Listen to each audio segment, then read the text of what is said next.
Hello, my name is Walid Nassar, and today we are going to escalate the lung and the heart.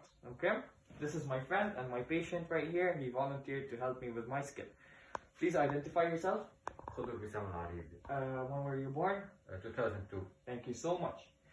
First, we need to start with telling the patient what we are going to do. We need to inform him. So today we are going to auscultate your heart and your lungs.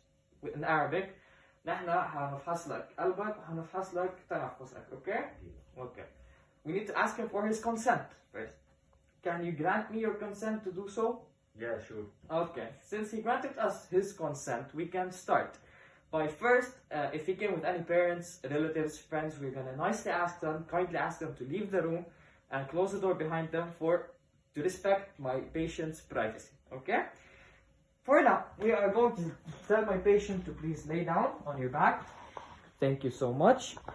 And we start with the three landmarks. With the first catella. This one's the catella. The supranasal notch. Okay, 5 centimeters down. This is the Lewis angle. This is the sternal line. Okay, this is the second intercostal area. This is the right midclavicular line. This is the left midclavicular line.